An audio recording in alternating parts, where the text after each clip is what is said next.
Everything you've ever been taught about generating leads and growing your business is wrong. Everything you've ever heard, everything you've ever tried, and probably everything you've ever done. It's all wrong. What I want to do in this presentation is teach you a system for marketing your business to the point where it becomes instantly obvious to your prospects that they would be an idiot to do business with anyone other than you at any time, anywhere, or at any price. For example, let's say you're a chiropractor and you've just spent more than $10,000 on radio advertising. You spent an entire weekend with an audio crew in your office interviewing your staff, explaining your facility, and getting the entire production just right for prime time over the airwaves. And after all that work, effort, and expense, you ran the ads for several weeks. Your phone only rang 15 times, and those ads resulted in producing just one single patient at $1,900. How would you feel after investing $10,000 and winding up with a net loss of $8,100 you will never get back, not to mention all the time, effort, and energy you wasted? But let me ask you this. What if you could take just $1,300 of that marketing budget and, just by changing what your radio ad says, instead of getting just 15 calls resulting in only one sale, you could instead generate 137 calls, close 37 of those calls into brand new paying patients, each worth an average of $2,500, and you pocket a cool $92,500 for your trouble. That's what's called getting more results, making more money for the same time, much less money, and the same effort spent. What if we could systematically do this for you? Let me show you how to leverage what you're already doing and how you too can get those exact same results for your business just by changing the way you do all of your marketing and advertising. I'm not talking about radical changes, just simple common sense changes that enable you to exponentially leverage your marketing results. And I'm going to share with you exactly how you can accomplish these same results with your marketing and, in the process, dominate your entire industry. In this presentation, I'm going to teach you how to achieve massive leverage with your marketing, meaning simply that you'll make more money for the same time, the same investment, and the same effort you're expending right now. Why will this enable you to dominate your local market? Simple. Because most businesses simply don't know how to do this. They don't understand the tremendous untapped potential that lies within their marketing. Most businesses today spend some money on marketing and advertising and then decide that whatever results they get from that marketing is probably about as good as it's going to get. They realize that their results can fluctuate up and down, but they never imagine that results like the chiropractor, where they got 137 calls instead of 15, are even remotely possible.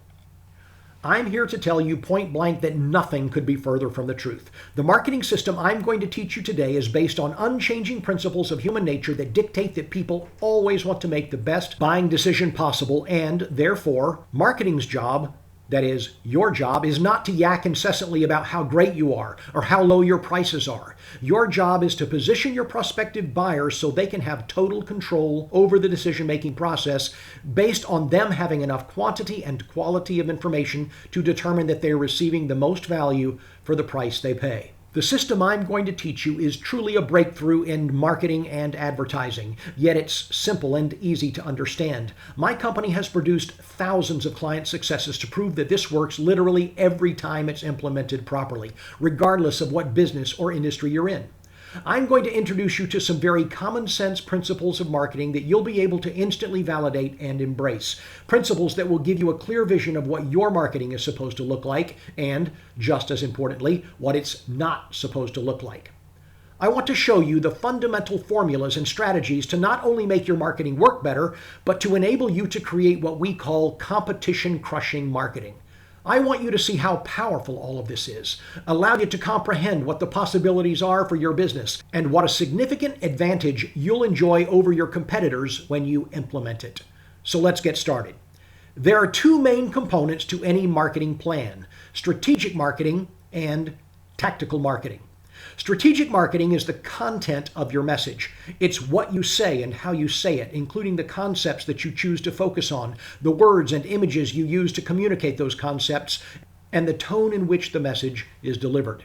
Tactical marketing, on the other hand, has to do with the execution of the strategic marketing, such as placing ads, building a website, attending trade shows, and things like that. If I ask a business owner about their marketing plan, the answer almost always comes back in terms of tactical marketing. They send direct mail, run radio ads, create a website, those kinds of things. But the key to effective marketing is to master the strategic side, not the tactical. What you say in your marketing and how you say it are almost always more important than the marketing medium in which you say it. Both are important, of course. But the real leverage is in the messaging itself, and that's the strategic side of marketing. In fact, when a marketing campaign bombs, the tendency is almost always to blame the marketing medium, like the TV or the radio station, which is the tactical part of the plan without any regard to how good or bad the strategy behind that marketing piece was. During this presentation, you'll learn how to say things in a way that will make a profound difference in your marketing results. This system has been successfully implemented in over 400 different industries, including business coaches, social media consultants, contractors, business brokers, accountants, financial companies, retail stores, real estate companies, home builders, restaurants, software companies, doctors, dentists, remodelers, internet companies, manufacturing companies, and anything and everything else you can think of. This system even helped a $10 per hour dog walker build his business to over $500,000. Our revolutionary new lead generation system works with all sizes of businesses, from startups clear up to Fortune 500 companies. But my true passion lies in working with small businesses, averaging $2 million in revenue and below. This system will finally let you quit competing on price and start selling your product or service for what you're really worth.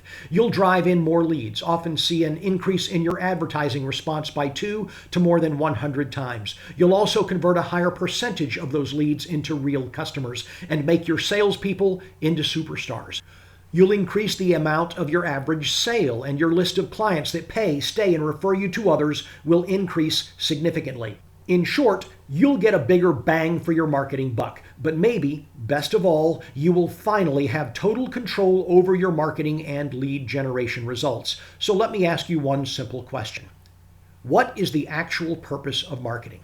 I mean, what is marketing really supposed to do? Well, in a nutshell, marketing is supposed to help facilitate your prospects' decision-making process. There are prospects out there that need to buy what you sell. Sometimes they need to be educated to the fact that they need to buy what you sell in the first place, and other times they already know that they want it, but they need help deciding who they should buy it from. Often, they think they might want what you sell, but they have questions and concerns that need to be overcome before they'll pull out their credit card or checkbook. But consider this. Because these prospects are not experts in what you do, or their exposure to what you sell is quite low, they don't really know the relevant issues surrounding the purchase, do they? They don't know how to make the best decision. They can't tell the difference between the best deal and a major mistake, which leaves an opportunity for you to provide them with this information and then guide them through the buying process. Consider this example. Throughout your life, how many sunrooms have you ever bought? Have you bought 5, 2, 1? Or like 99% of homeowners, 0. Let's assume you fall into that group of 99% of people who have never bought a sunroom before. Do you have any idea whatsoever how to buy a sunroom? Can you tell the difference between a $10,000 sunroom and a $25,000 one just by looking at it? Of course you can't.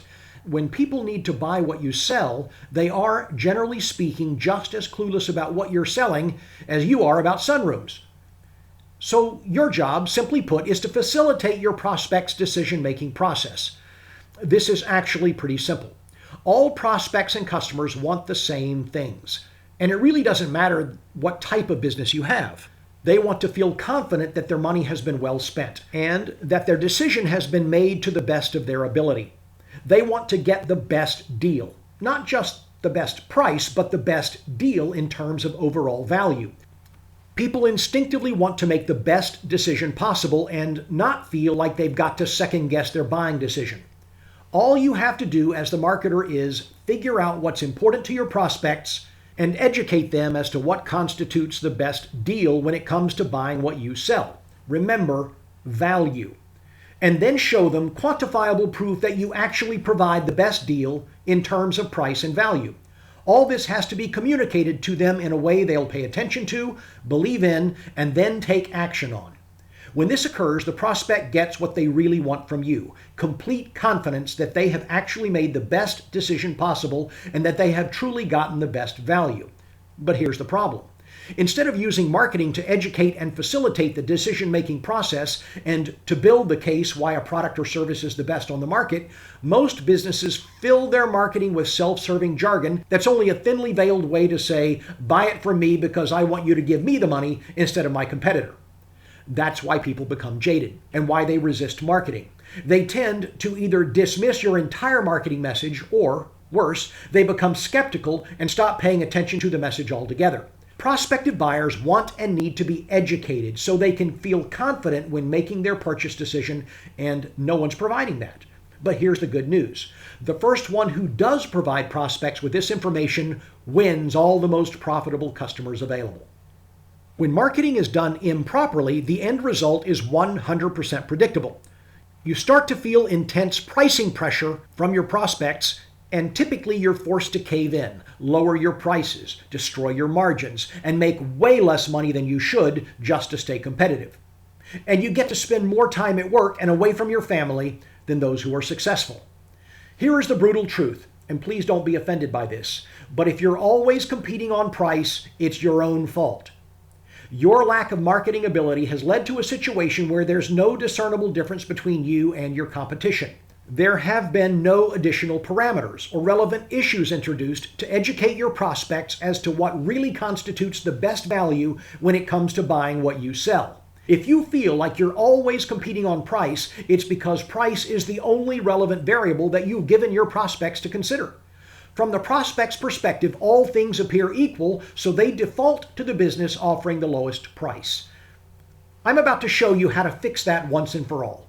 Our system, simply put, is a step-by-step program for innovating and marketing your business. The system will allow you to first be better than the competition, and then, second, do better marketing than your competition. This allows you to separate your business from your competition and become the obvious choice for your prospects to do business with. There are actually two sides to your business. First, there's what I call the inside reality, and second, what I call the outside perception. The inside reality encompasses everything you do and everything that makes your business great. It's all of your skills, the people who work for you, your expertise, the way you service your customers before, during, and after the sale. It's your systems, your operational procedures, your commitment to excellence. It's your passion and the way you conduct your business on a daily basis. Add these all together and they equal your value to the marketplace. That's what I call the inside reality. If you ask your customers why they buy from you, they could probably tell you something quantifiable, specific, and instantly obvious. They could point to specific benefits they enjoy when doing business with you. Then they would say things like, that's why I do business here. That's why I refer my friends to come here. That's why I'm a loyal customer. That's why I'm willing to pay more here and why I keep coming back. So your inside reality is all about what you do and what you are that allows you to perform better. However, your outside perception has to do with how customers and prospects perceive your company. The outside perception is developed through the interactions that your prospects and customers have with your business. Your customers will draw on their past buying experiences with you to form the outside perception of your business. But here's the problem.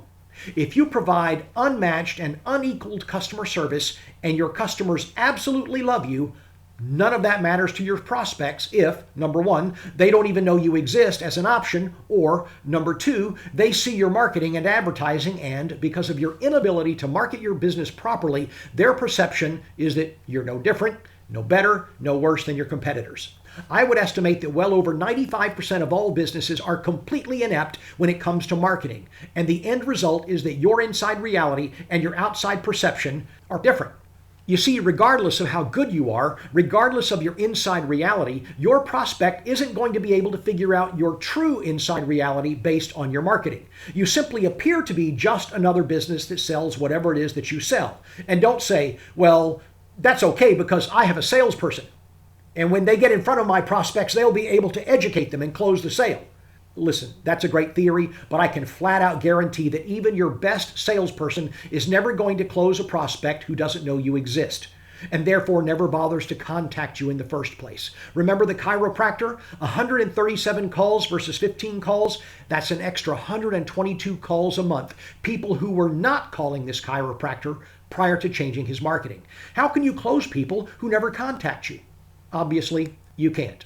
That's why your marketing must do the heavy lifting for you. Let your marketing deliver eager, qualified prospects to your sales funnel. But here's even worse news. Competition today is more fierce now than it's ever been. How many competitors do you have right now in your business? Because that's how many choices your prospects have. And that's how many additional businesses they have to sift through and filter through as they attempt to reach a buying decision. And by the way, the internet has only made the problem worse. Have you noticed lately that everyone's going bonkers for online marketing, SEO, pay-per-click, Facebook, social marketing? And rightfully so. Most prospects are so busy these days that most of them start their buying process by researching online. But here's the sad reality for businesses that are advertising on the internet. They spend a ton of their time and a ton of their effort and money just to get prospects to their website. And guess what their prospects see when they get there?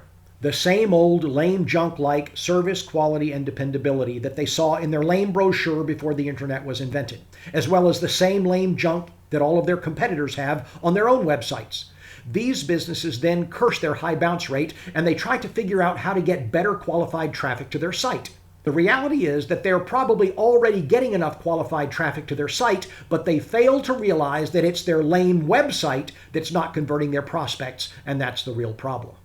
Everyone looks at the internet as the end-all and be-all to their marketing problems, but the reality is that the internet is just another medium to screw up your marketing with bland messages that do nothing to facilitate the decision-making process of your prospects. Yes, the internet is an important tool in your marketing arsenal. But you need to have a great website, and that means you better fix your strategic messaging that I've been talking about, or you're going to fail.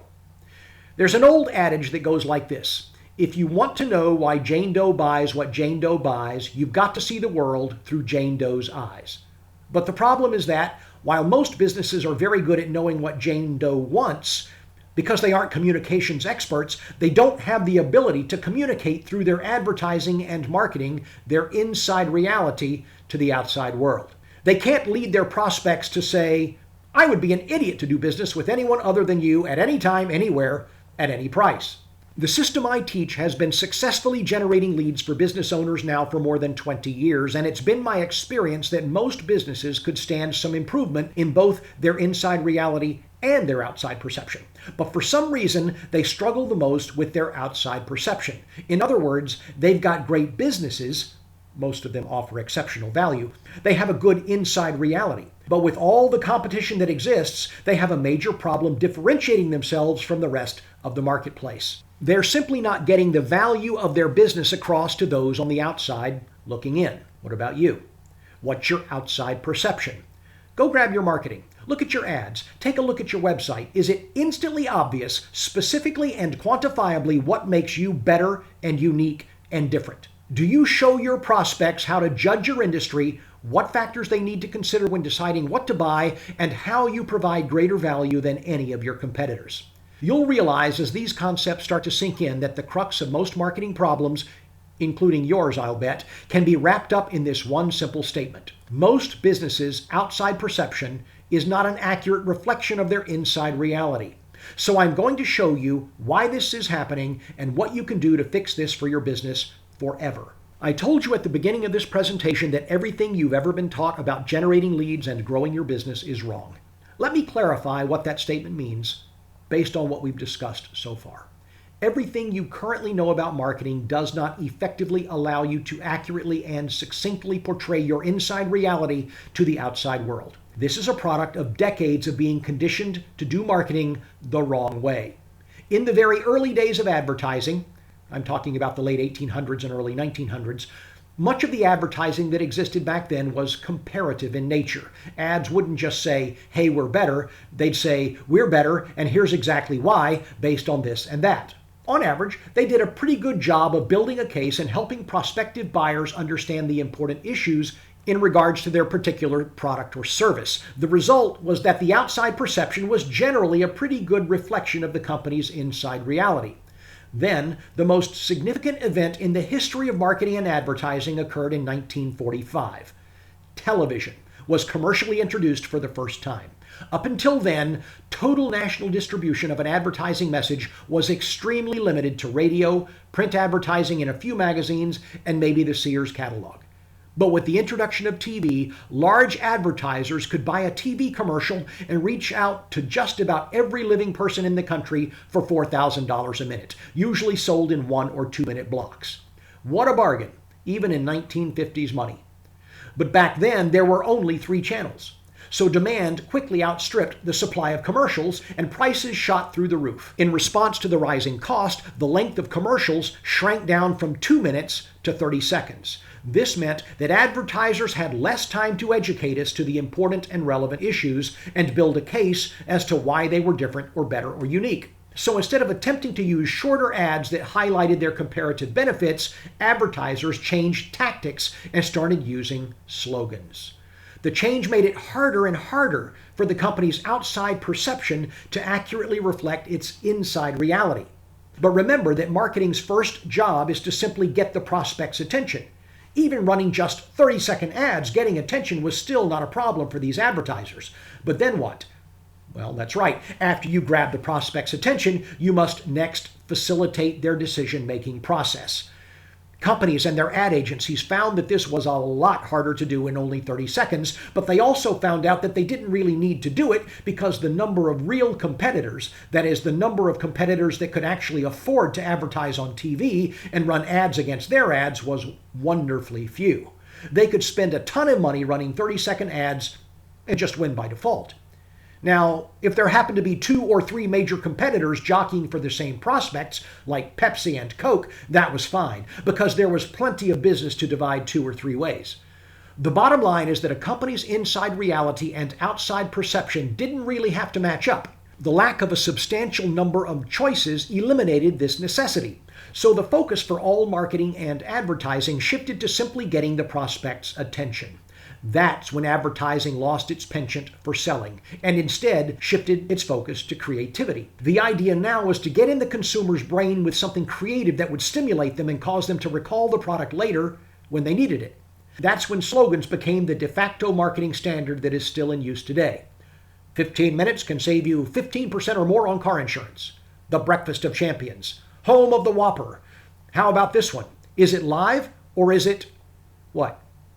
That's right, Memorex. How did you know that? That commercial hasn't run since the 70s, but it's stuck in your head. This new creative approach took over advertising as we knew it, and it soon began to filter into all other advertising media as well, including radio, Google AdWords, newspaper, magazines, billboards, yellow pages, websites, you name it. Once this new creative message was in place, the big companies opened up their checkbooks, spent lots of money, and basically gave people no other option but to remember their message. After hearing things go better with Coke for the 8,000th time, you're going to remember it whether you want to or not. We call this C&R advertising. C for creativity and R for repetition. Create an ad that is unusual, weird, shocking, funny, emotional, and so on. Spend $1 billion running that ad about 1 million times and then haul your dough down to the bank. We call this the era of the brand builders. And in the 1950s, 60s, and even into the 70s, it was a no-brainer formula for market dominance for the companies with the financial resources to pull this off. And that's when it happened. Ad agencies started running this formula for all of their other clients, even the ones that were smaller and didn't have deep pockets. Business schools started teaching marketing and advertising based on these methods that were being successfully implemented by the largest companies in the world and churning out graduates who only knew one way to do marketing. Brand builder marketing and advertising became the de facto standard for how you do it. And after a few years, no one even questioned the formula, which brings us to the crux of our current problem.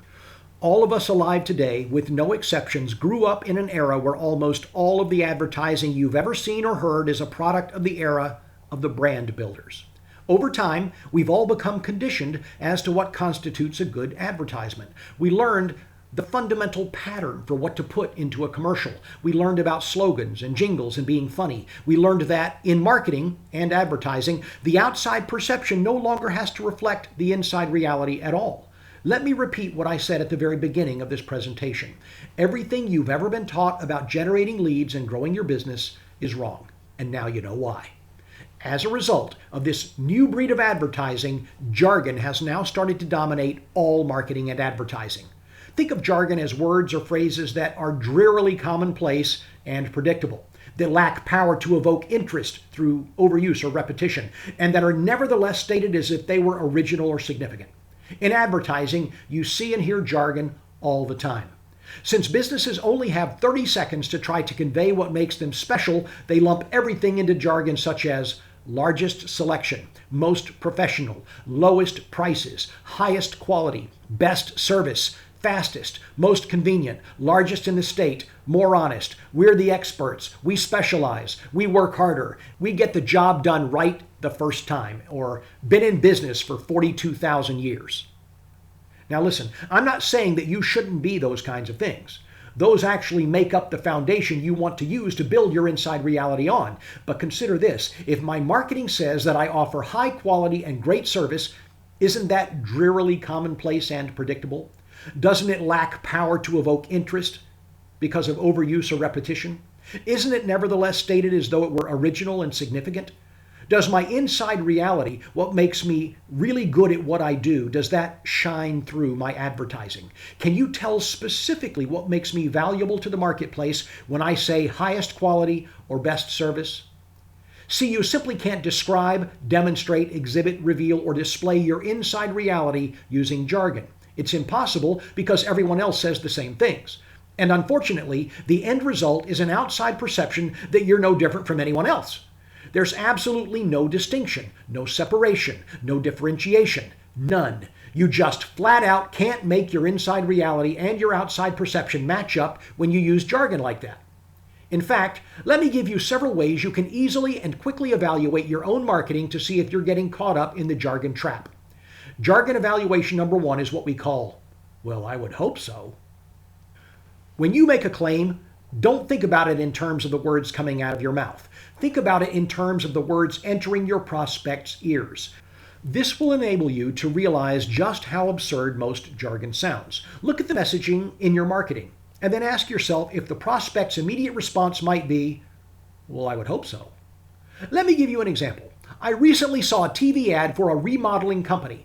Throughout the ad, they continuously emphasized the fact that their work was of the highest quality. It was fairly priced, and they guaranteed 100% satisfaction.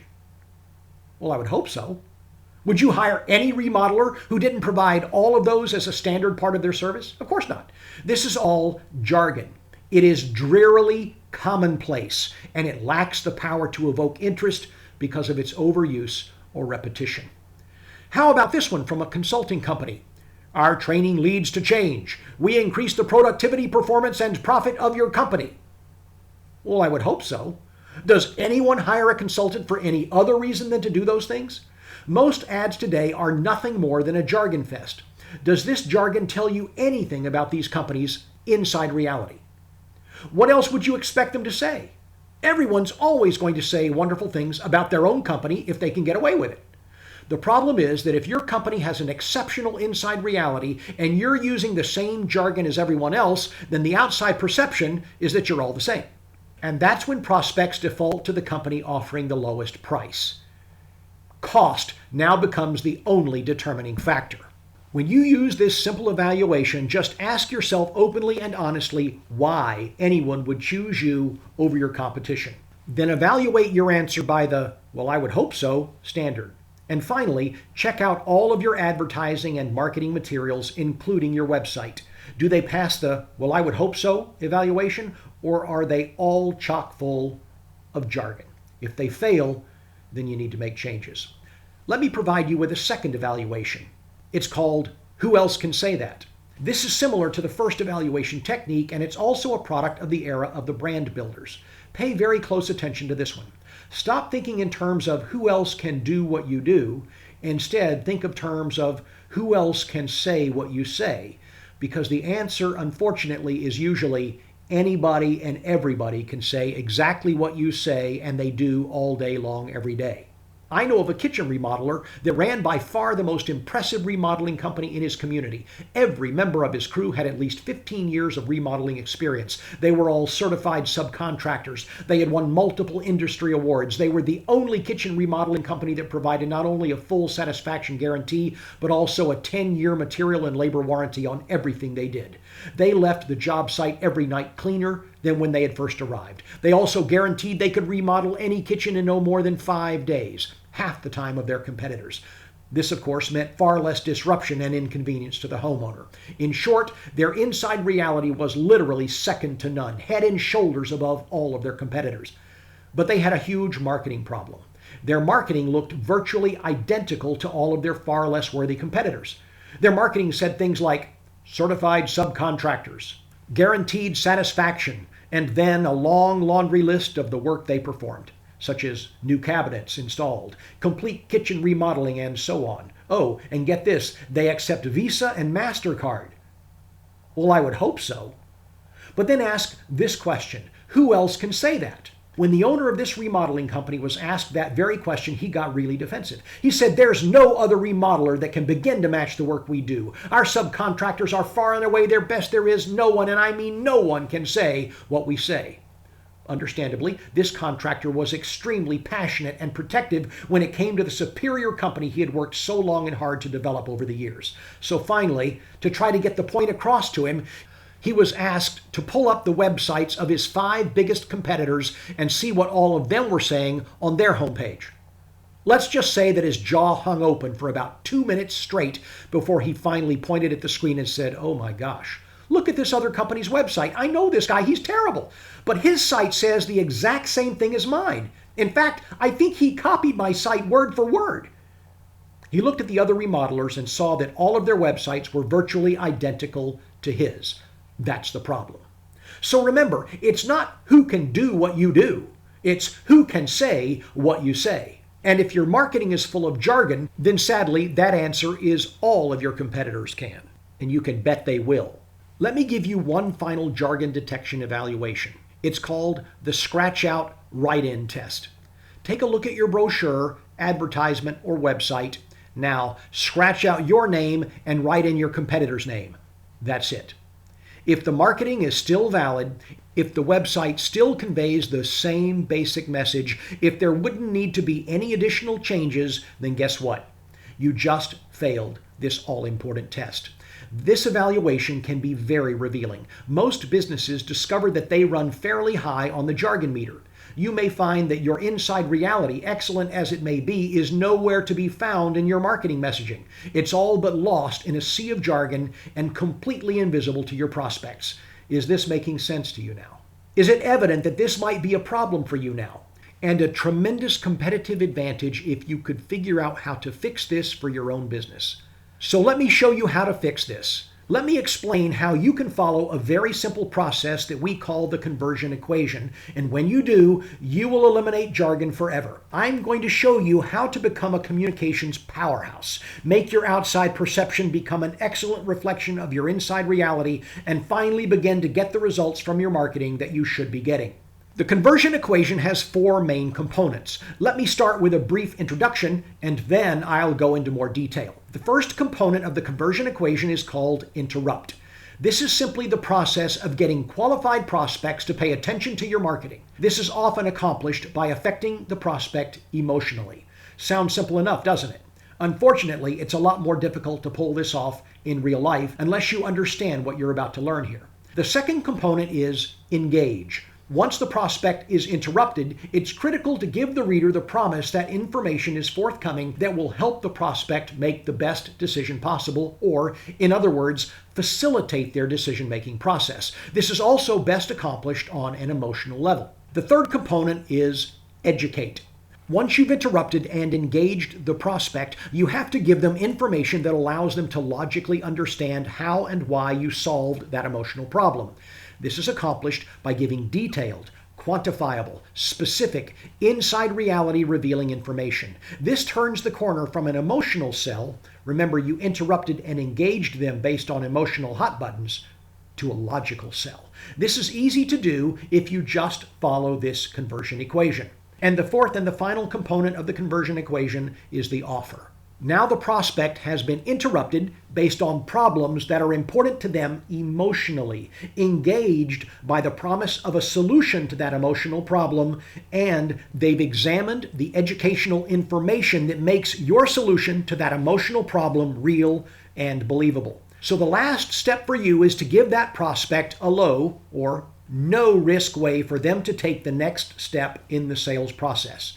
This can be accomplished by offering a free marketing tool, such as a report, brochure, seminar, audio, video, or something similar that educates them even more, so the prospect feels in complete control of the decision-making process.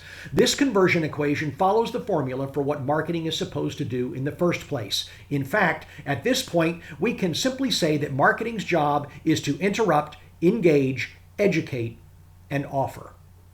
Remember earlier we discussed that if you want to know why Jane Doe buys what Jane Doe buys, you've got to see the world through Jane Doe's eyes, right?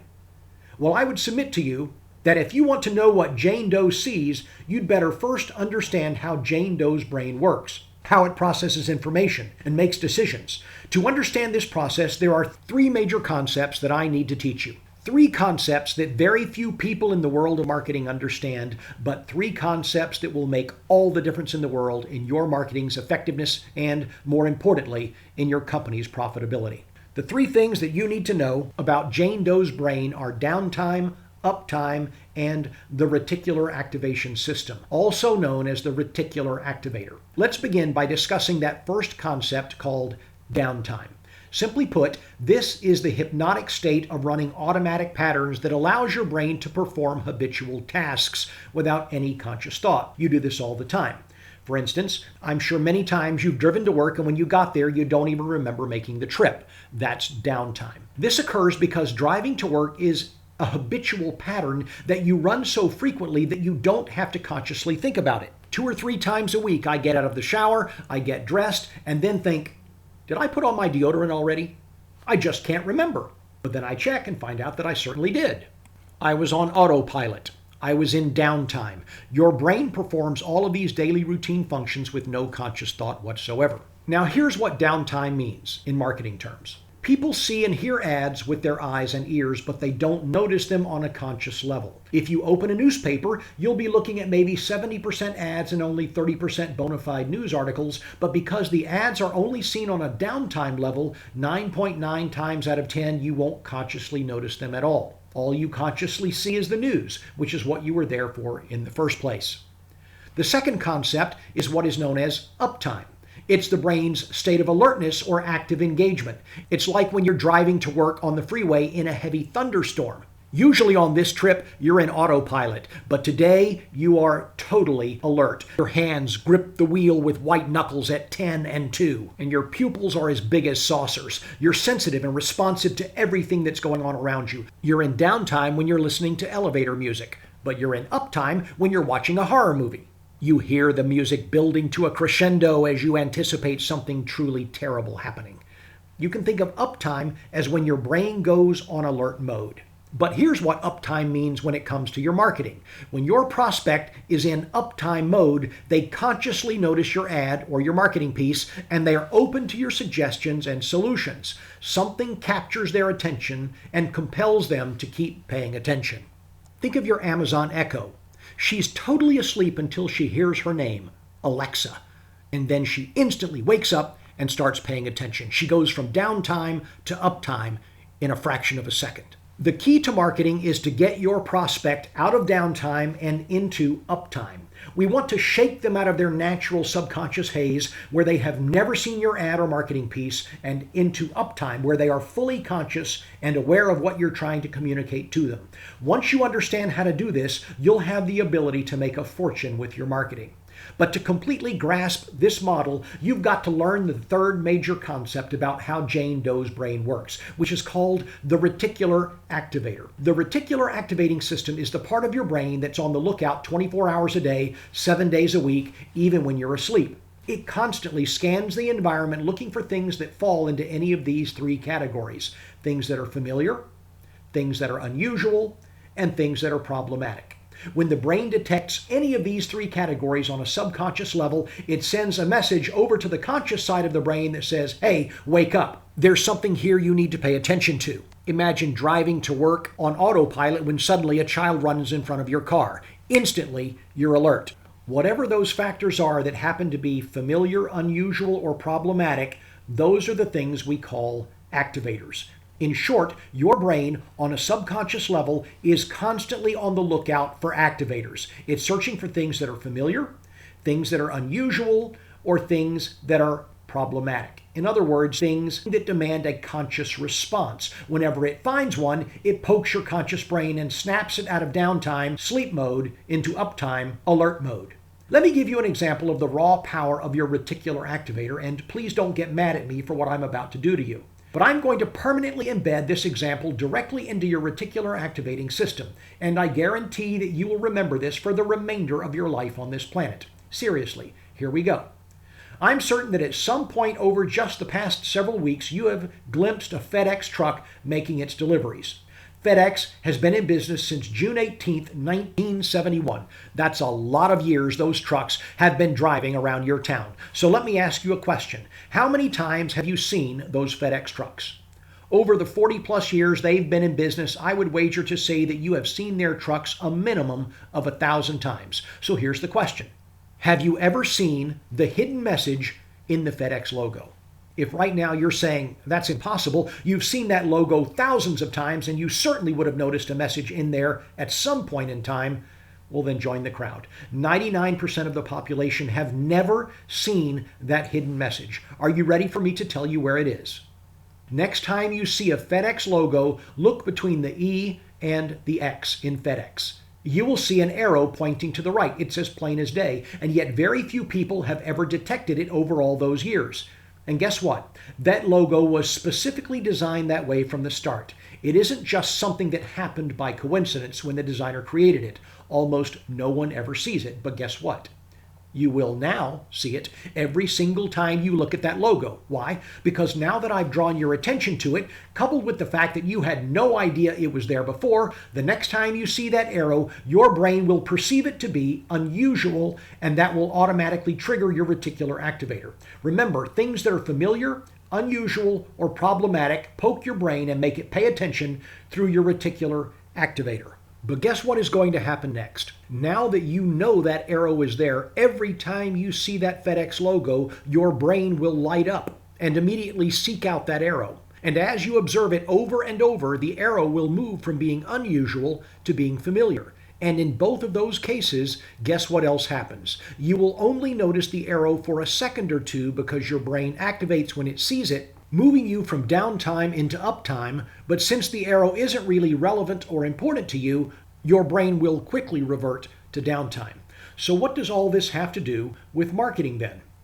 The short answer is everything. Understanding what wakes people up so they pay attention is what's going to get our marketing message past the interrupt stage and onto the engage stage. And when we engage your prospect, we've just increased our chances of selling to the people you're trying to engage by a huge margin.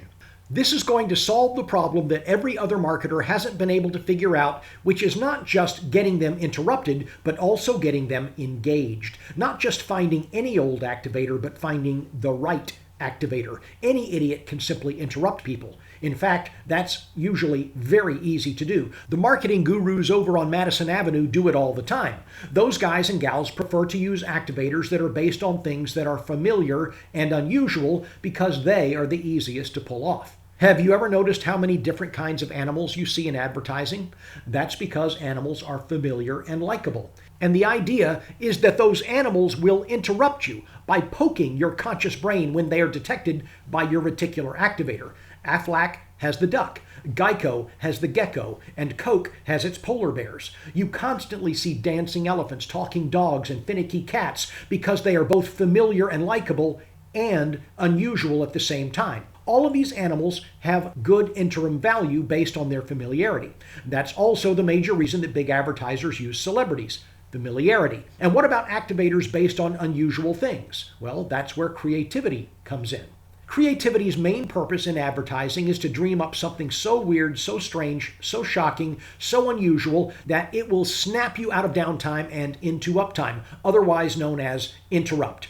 But here's the key. Here's what no one else seems to understand, and what just may be the most important thing you'll learn in this presentation. Once the brain is activated, once it's been broken out of downtime and into uptime alert mode, it wants to be engaged. So it immediately and subconsciously searches for additional clarifying information. The brain wants to know, hey, what's this all about? How does this affect me? Do I need to do something about this? On a subconscious level, the brain goes on a fact-finding mission. The bottom line is that the brain wants to know, how is this important and relevant to me? Should I allocate any conscious bandwidth to this? So it searches for additional facts. If it finds them, it'll become engaged. If not, it will quickly revert back into downtime. We call these important, relevant issues hot buttons.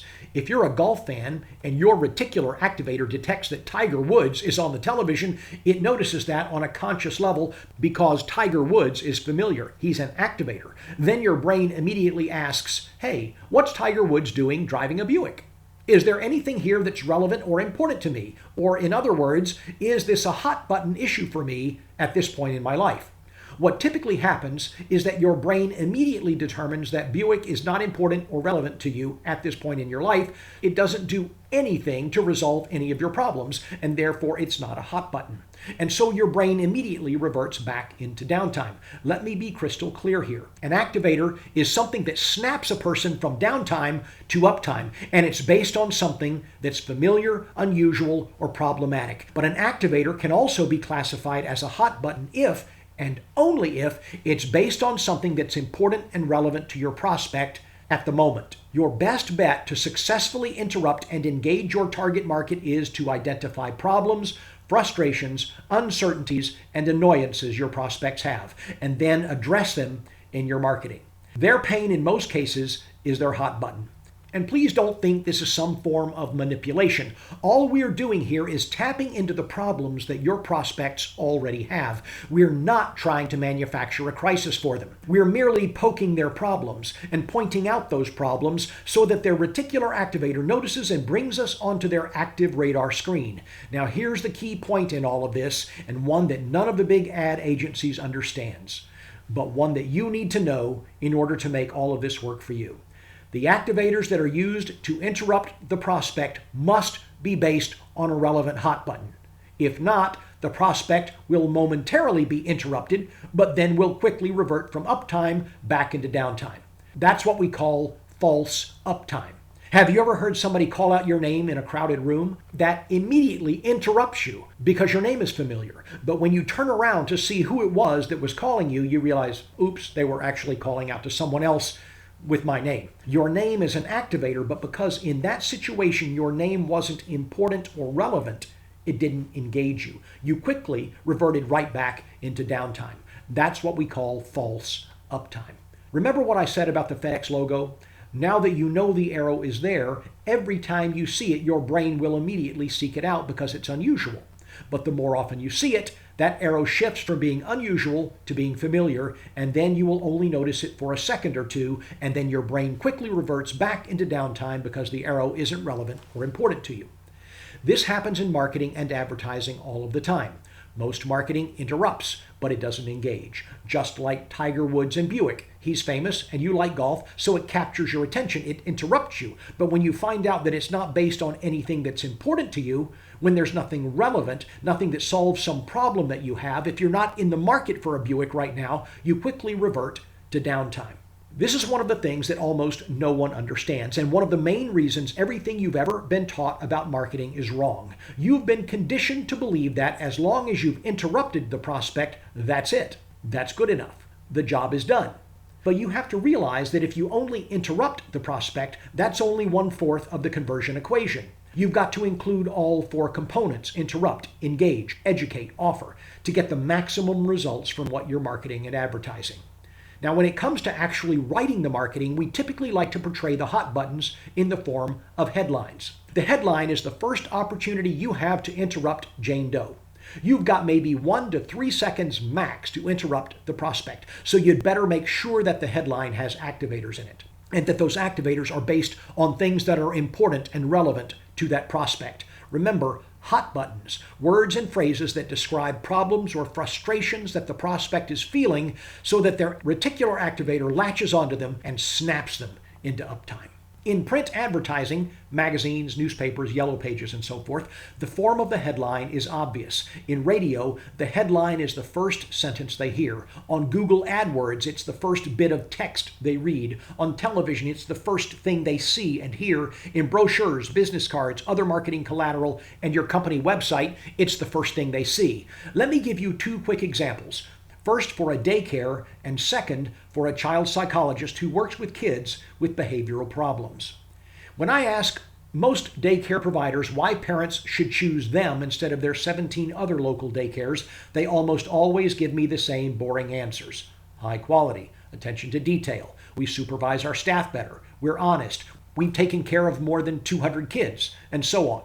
Nothing but jargon. Unfortunately, this exact same jargon shows up in boring, ineffective headlines.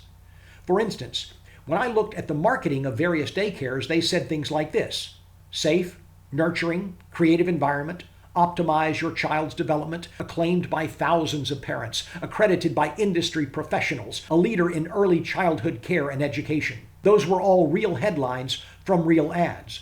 Jargon and more jargon. But note this as well. These headlines all speak to the daycare, not to the prospect. You could place the word "we" in front of all of that jargon and it would fit perfectly. We optimize your child's development. We're acclaimed by thousands of parents. We're accredited by industry professionals. But prospects don't care about you. Prospects don't care about the daycare, they care about themselves, and mostly they care about their kids. None of those headlines address the problems or concerns of the parents, do they? If you really want to interrupt John and Jane Doe, you've got to use much more powerful language than that to get to them so that they respond on an emotional level. How about this headline to effectively communicate the concept of a safe, nurturing, and creative environment? Ever felt like your daycare treated your child like a number instead of a little person? Or how about this one, to convey being a leader in early childhood care and education? Is your daycare's idea of a good educational curriculum watching SpongeBob SquarePants on TV? Or this one, introducing a daycare center that doesn't consider mac and cheese to be one of the 4 major food groups? All 3 of these headlines work in tandem with close-up pictures that work to reinforce this powerful and compelling messaging. That headline that said, "Ever felt like your daycare treated your child like a number instead of a little person?" Next to it is a 4-year-old child sitting in the corner with his head buried in his hands crying. Talk about powerful, emotional, and compelling. Talk about interrupting. See how these headlines speak to the issues of the prospect instead of the daycare? Of course you do, because it's obvious. Now, what about the child psychologist who works with kids with behavioral problems? Most of these types of professionals say things like, "We offer parenting advice and resources. We can help get your child under control. Learn the secrets of well-behaved children." As a parent with an out-of-control child, why would I want to know the secrets of well-behaved children? See what I mean when I say that no one is getting it? That everything you've been taught about marketing is wrong? If you have a child that embarrasses you in public, that is basically uncontrollable and unmanageable, then aren't you desperate for a solution for that behavior? So what if the child psychologist used this headline? Are you sick and tired of the yelling, screaming, and belligerent attitude of your child? Doesn't that immediately address the conversation going on in the heads of these parents? Won't that headline immediately interrupt them and knock them out of downtime and into uptime? Of course it will. Consider the example of a moving company. Most movers ads and websites have headlines that say something brilliant like, "Moving." Most of them have their company name for the headline along the top of their website and marketing material, or "local and long distance." Why in the world would you ever say something like that? Who ever heard of a moving company that doesn't go local and long distance? However, by changing their marketing so that it followed the conversion equation, their new ad and web copy pulled an astounding 12 times more than their original ad. They went from averaging just 70 calls per month to 955 calls. And their conversion rate skyrocketed from 16% to 68%. Let me put this another way. This moving company, just by changing what their ad said, went from generating 11 sales per month to 649 sales per month. Their new ad generated so much new business that they had to partner with 4 of their competitors to help them handle the demand for their services. Oh, and by the way, those same 4 competitors later bought out that moving company 9 months later for $2 million. All due to following the conversion equation in their marketing. So what exactly was it that generated these fantastic results?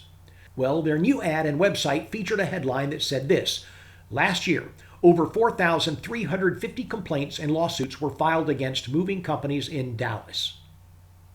Now do we have your attention?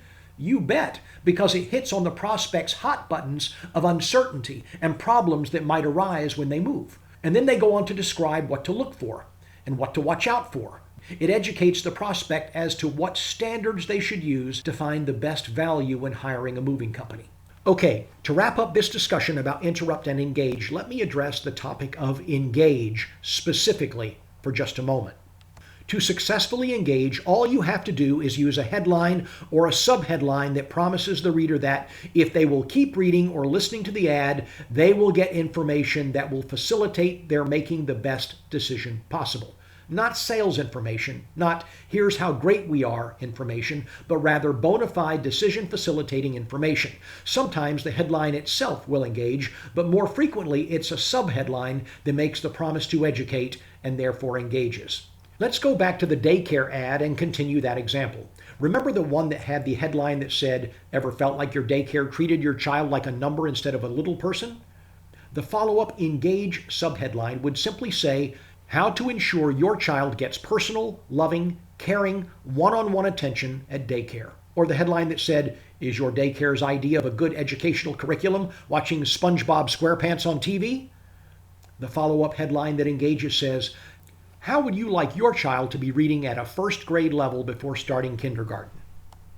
In both cases, these subheadlines clarify the first headline and let the reader know that, if they keep reading the ad, they can expect to find specific details regarding each of these major hot-button issues. In short, these subheadlines engage. The child psychologist that used the headline, "Are you sick and tired of the yelling, screaming, and belligerent attitude of your child?" His subheadline said this: "Now you can discover the secrets to controlling your child and instantly restore peace and quiet in your home." Show me just one parent experiencing this sort of behavior from their child who wouldn't immediately respond to this ad. The moving ad, remember that they had the headline, "Last year over 4,350 complaints and lawsuits were filed against moving companies in Dallas"? It had a subheadline that reads as follows: "Ask these 15 questions to make sure that your moving company's policies, procedures, and standards will protect you from an unpleasant moving experience." So what do you think you might find if you decide to keep reading the rest of this ad or website? That's right, 15 things to be aware of and to look for when choosing a mover. The subheadline engages the reader to continue reading to find out the decision facilitating information. And that brings us to the third and fourth components of the conversion equation: educate and offer. I mentioned earlier in the presentation that every marketing piece should contain a risk-lowering offer to encourage the prospect to take the next step.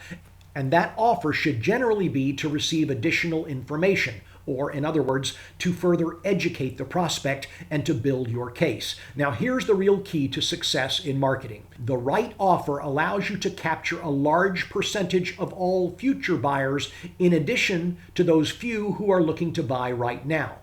There's an educational process that the prospect goes through, from the moment they begin thinking about buying your product or service to the point where they actually complete the purchase. Most marketing only caters to those now buyers who'll be making a purchase decision in the very near future and does nothing or very little to educate those who are just thinking about it right now, but who might buy later. Here's the problem with that. At any given moment, the number of prospects who are ready to buy right now represent no more than 1 to 5% of all of those who are ultimately going to buy what you sell.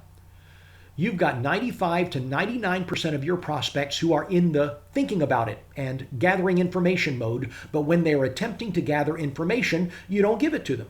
This is where the fourth component of the conversion equation becomes absolutely huge. Your offer gives you the opportunity to provide additional educational information to the gathering information mode prospects and in the process capture valuable information about who these people are so that you can proactively market to them on an ongoing basis. This allows you to take total control of your target market. The daycare that we've been talking about makes a perfect example of this. How many of the parents that see that ad for daycare remember which one it was that said, "Ever felt like your daycare treated your child like a number instead of a little person?" Or which one it was that said, "Is your daycare's idea of a good educational curriculum watching SpongeBob on TV?" They may remember the ad, but they won't remember which daycare produced the ad. How many of those readers do you think are ready and waiting to relocate their kid from their current daycare to this one, and were relieved to see this ad so they could finally make the switch? My guess, maybe 1-2% maximum, are now buyers. But because of the headline, the subheadline, and the images that are so powerful, because they do such a good job of interrupting and engaging, a lot more parents who are not ready to buy right this minute are going to see those ads, pay attention, and at least be interested. These powerful ads could easily compel as many as 10, 15, even 20% of the parents who read these ads to seriously contemplate changing daycare services. But if the ad's only offer is the typical one that most daycares put in their ads, call for a free consultation, then none of those future buyers are going to call. Why would they? If you're not ready to make the change, why on earth would you call now for a free consultation? You wouldn't. Furthermore, the ad itself is relatively limited in size. The daycare can't possibly cram their entire case with all of its associated evidence right there in one little ad. It won't fit. This is why we would recommend that the daycare provide what we call an informational offer. What if they offered everyone who calls a free report titled 10 Things Your Daycare May Not Tell You? This report uncovers the 10 critical areas all parents must know and investigate before they place their kids with anyone offering daycare services. The revealing report compares the 17 most popular area daycare centers against each other in all 10 of the areas, saving the parents their time, effort, and energy when making that all-important decision as to who will watch their child. But here's the really neat part by having this type of offer. When the parents do call in or go online to request the free report, the daycare can now capture that prospect's contact information and proactively market to them from now on until forever. Then the daycare could set up what we call a drip campaign to consistently and repetitiously follow up with these interested parents and keep providing them with additional decision-making information until they finally become ready to buy. Depending on what you sell and the specific situation, there are actually 8 different types of informational offers that we create and offer your prospects. And if we want to dominate your marketplace, we've got to get your offers right as well. Hopefully, this is all coming together for you now.